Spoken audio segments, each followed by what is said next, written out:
I was having dinner with a friend not long ago in New York City. We met at a place called Oriole, which is in Midtown. My dinner companion that night was a senior advisor to BlackRock. As you may know, BlackRock is now the largest asset manager on the planet. It directly manages $5 trillion in assets, and it oversees another $11 trillion through its Aladdin platform. That means one firm controls more money than the GDPs of China, Russia, and Japan combined. Anyway, my dinner companion happens to work directly for BlackRock's CEO. As we nursed our white wine and the evening wore on, she let something slip. If I remember her words, she said something like, "They want to tell us we can't sell." What was she talking about? Who was she talking about? I placed a few calls, first to my contacts in Washington, then to a few people on Wall Street. Soon I was on a plane for a series of meetings to London, to Geneva, back to New York, then down to South America. As I began connecting the dots, a pattern emerged. It revealed a network of more than 189 individuals positioned inside the world's major financial institutions. Some of them hold senior positions inside the IMF, World Bank, and every central bank in the G20, including our own Federal Reserve. These elites share one vision, and they're about to make it a reality. That vision is one world order, one world taxation, and one world money. They've worked for years behind the scenes preparing to realize that vision. They've literally rigged the laws of international finance. Everything is basically in place right now, and there's essentially no way to stop this from happening. When the crisis hits, they'll flip the switch, freezing the global financial system.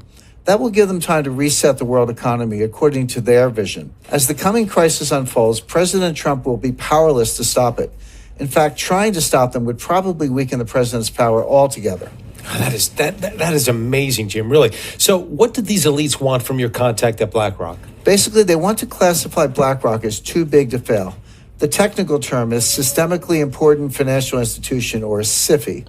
That designation normally applies to banks, such as Bank of America. If your bank gets the SIFI label, it means the government will bail you out first in a crisis. But it also means you must turn over control of your bank until the crisis subsides. In this case, they're trying to reclassify BlackRock, an asset manager, as too big to fail. If they succeed, they'll be able to freeze BlackRock when the crisis hits. BlackRock clients won't be able to sell. They won't be able to buy either. Their accounts will go dark indefinitely. And the elite operatives will take control of BlackRock's assets remotely via the internet. But our research shows that their ICE 9 plan goes much, much deeper than that. Now, you refer to their plan as ICE 9. You just said that. What does that mean? It's a reference to the Kurt Vonnegut novel, Cat's Cradle. In the book, a mad scientist creates a new form of water molecule called ICE 9. When it comes in contact with other water molecules, it freezes them at room temperature. One drop of ICE 9 can freeze the whole ocean. And that's what these elite operatives are about to do to the world economy. Now, can you share with our viewers exactly who these operatives are and what their ultimate goal might be? Like I said, John, more than 189 elite agents have slowly wormed their way into leadership positions across the board. They now sit at or near the head of the IMF, the World Bank, and even our own Federal Reserve. They also control much of what happens at the central banks of China, Russia, India, Brazil, Canada, and Europe.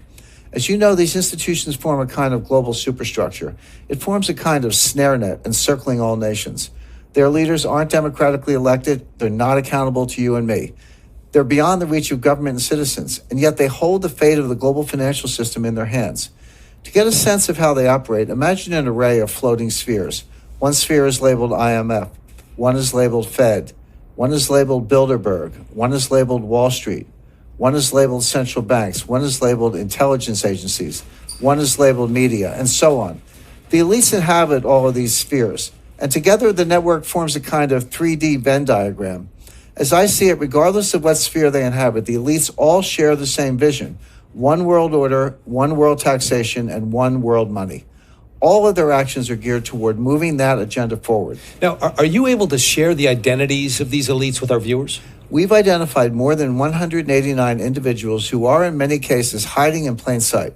Regardless, they all share the same vision: one world order, one world taxation, and one world money.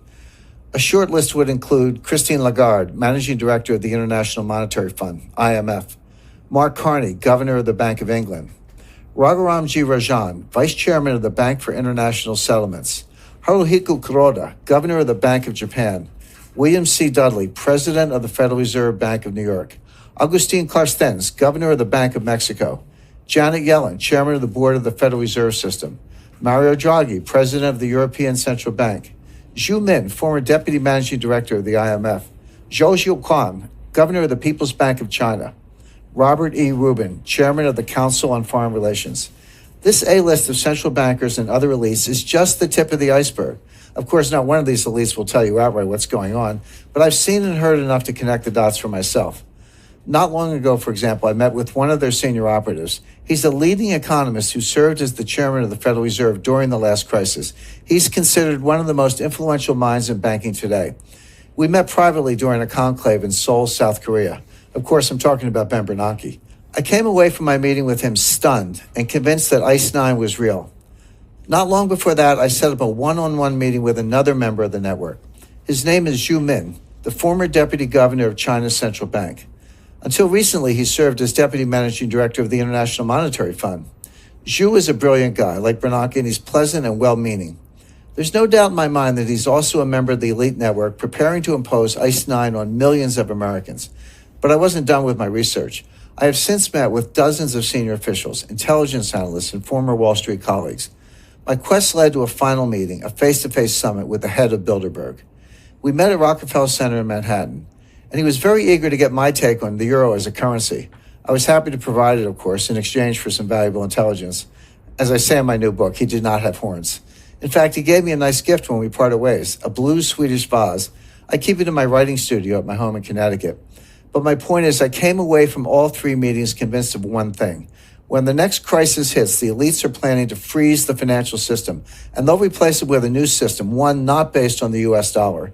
When that happens, we'll wake up to a very strange and disturbing new reality. And for our viewers that are watching today, what might their reality look like that morning? How does this manifest? First, they'll have gone to bed knowing that a massive financial crisis was underway. But when they wake up, they'll find it has worsened and the contagion has spread worldwide. When they go to withdraw money, their ATM will say, closed temporarily. When they go to sell stocks, their account will say, transaction not available. When they go to their local business, that business will only accept cash if it's open. As citizens realize they're being barred from their money, riots will erupt. It's going to get really bad really quickly. How would such a freeze actually work? And wouldn't that be highly illegal? Well, it wouldn't be illegal technically because they've been quietly laying the groundwork for years.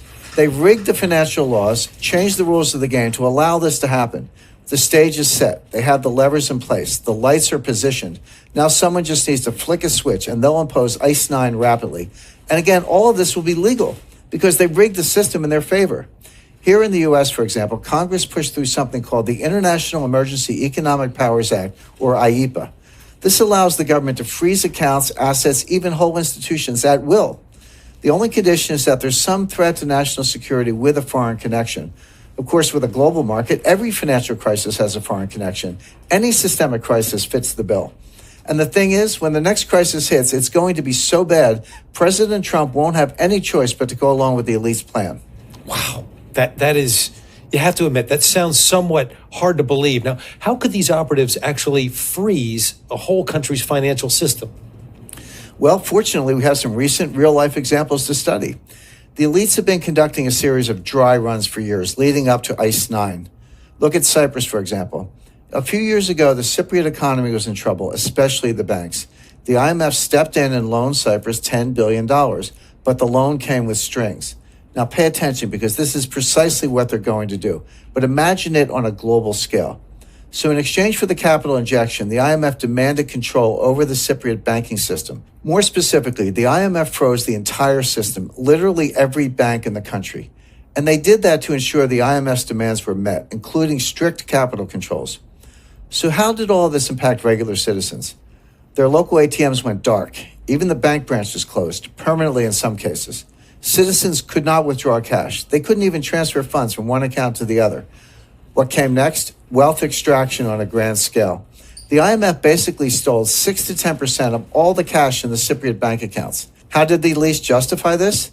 They called it a levy, the price regular citizens had to pay for their government's missteps.